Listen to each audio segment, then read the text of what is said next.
মানিকগঞ্জে পহেলা বৈশাখ উপলক্ষে ষাটোর্ধ্ব প্রবীণদের হাডুডু খেলা অনুষ্ঠিত হয়েছে। মানিকগঞ্জে ষাটোর্ধ্ব প্রবীণদের অংশগ্রহণে অনুষ্ঠিত হয়ে গেল হাডুডু খেলার প্রতিযোগিতা।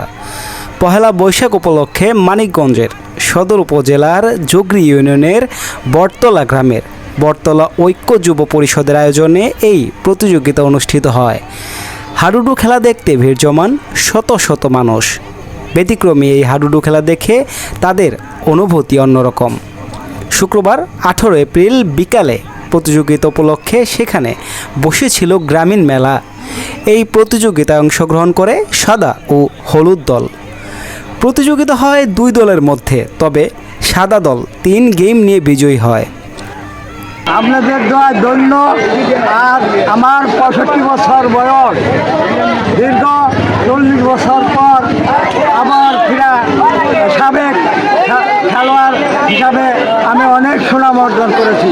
আপনাদের দোয়া, আমার কিছু করার নাই। আসছিলাম বয়স্কদের হাডুডু খেলা দেখতে। তাদের খেলা দেখে আমরা খুবই আনন্দিত এবং খুবই ভালো লাগতেছে। তারা খুব সুন্দর খেলতেছে।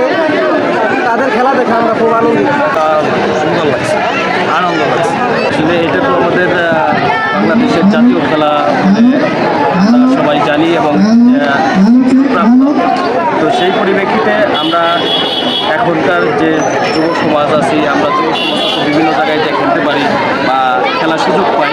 তো মুরব্বীরা তো আসলে খেলতে চায় না, ভয়ের বাদ থেকে আমরা নিজেদের সেভে মুরব্বীদেরকে এই খেলায় আকৃষ্ট করছি।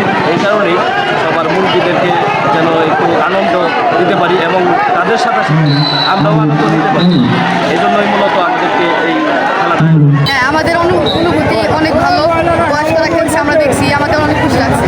তাতে কি মানে তোমার খেলার জন্য আগ্রহ জন্মালো? জি, আমরা হাডুডু খেলতে চাই, ওরাও খেলতে চাই, এখনো খেলতে চাই। এর আগে কি কখনো হাডুডু খেলা দেখেছো? আমাদের এলাকায় এই প্রথমই আর কি হাডুডু খেলা হয়েছে।